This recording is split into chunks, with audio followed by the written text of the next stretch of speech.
Salut la team, c'est Pichak. Merci de me rejoindre sur ma chaîne. Je fais une vidéo un petit peu plus longue sur la présentation de ceci. Donc, c'est pas la main de l'oncle fétide de la famille Adams. C'est une Real Skin pour tatouer. Regardez bien. Donc, la taille, pas mal, mais j'ai été un petit peu déçu parce que je m'attendais à ce que ça soit beaucoup plus grand. Vous voyez, si vous mettez la main ici, il reste une petite partie qui manque jusqu'au coude. Donc, ça ne mangerait pas de pain, qui est juste ça de plus. Un bon 10 cm, regardez bien. Je pense qu'il serait quand même souhaitable de rajouter 10 cm. Ouais, ça ferait ça en plus. 10 cm, allez, même 8. Ça serait pas mal pour faire des pièces sympas à tatouer dessus. Donc, les galères qui me sont arrivées sur ce matos. Parce que regardez bien jusqu'où ils ont été au niveau réalisme. Voilà. Donc, c'est celle qui coûte plus de 100 balles. Regardez bien, c'est impressionnant. Même le grain de la peau, jusqu'où ils sont allés. Et c'est ça qui a été mon problème. Parce que, alors, où est-ce que je l'ai mis? Je ne sais plus où je l'ai mis. Voilà. J'ai testé avec donc du liquide à stencil, une galère. Une galère. Même en mettant de l'acétone pour assécher le silicone et tout, frotter et tout, ça a été une galère. Même les techniques que j'avais appris chez Med, de chez Evo Tattoo, sur la peau synthétique, quand on n'a pas de liquide à stencil, l'utilisation du déodorant. Vous savez, directement sur la peau synthétique pour que votre stencil accroche. Une galère. Parce que il y a tellement d'aspérité au niveau réa de cet outil que pour moi, je dis bien, je fais pas de tous les cas une généralité, mais pour moi, ça a été une galère. Ok?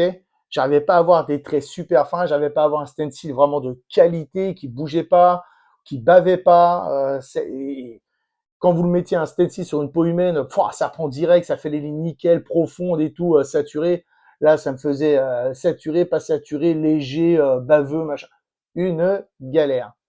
Par contre, le bon côté des choses, c'est que avec un feutre à peau, pour travailler un peu de Maori ou travailler du Viking, des runes, etc., ou même du lettrage, ou alors si vous êtes vraiment un artiste de ouf, que vous arrivez à dessiner des motifs 3D, 2D, etc., à même la peau, le top du top. Franchement, le top du top. Je suis en train d'en faire une en rune Viking. Je vous la présenterai bientôt où j'ai filmé comment je tatouais tout dessus.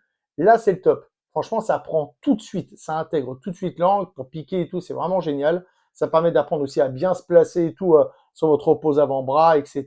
pour bien vous placer, pas vous niquer le dos, bien piquer à ce moment-là. Franchement, très bon outil. Vous voyez, hein, je refais voir hein, les doigts, la densité. Vous avez une densité de ouf. Regardez-moi cette épaisseur de malade. Vous voyez, on voit un petit peu le côté. Voilà, vous vous rendez un petit peu compte là. Voilà, regardez, je refais voir. Hein. Je ne sais pas si ma caméra voit bien. Mais vous voyez le côté rugueux de l'aspérité de la peau. Voilà, un petit peu. Regardez, là vous allez vous en rendre compte. Voilà. Là, en fin de compte, toute la main, tout l'outil est comme ça, dans cette texture-là. Regardez de l'autre côté. Voilà. Là, on se rend compte jusqu'où ils sont allés. Vous voyez. Donc, un truc de fou hein, pour bosser. Même moi, enfin, tous ceux à qui je l'ai fait voir, ils m'ont dit wow, c'est impressionnant de réalisme et tout, on ne s'attendait pas à ça. Tous ceux qui sont habitués, par exemple, aux peaux synthétiques de base, épaisses, moins épaisses, etc., où c'est bien lisse, bien propre. Là, on a vraiment une galère. On a vraiment une galère. Mais ça match. Franchement, ça match. Donc voilà, je sais pas si ça va vous aider. Je vous dis à très bientôt. N'hésitez pas à m'envoyer des questions, des vidéos, à m'envoyer des messages en MP, que ce soit sur Insta, YouTube et tous les autres réseaux où je suis présent. Et j'essaierai de commander le matos et de vous le présenter avant que vous vous jetiez à corps perdu dans vos économies, etc. Et acheter le matos, le recevoir et se dire ah putain merde, c'est une galère et tout. Donc voilà, à très bientôt. Ok.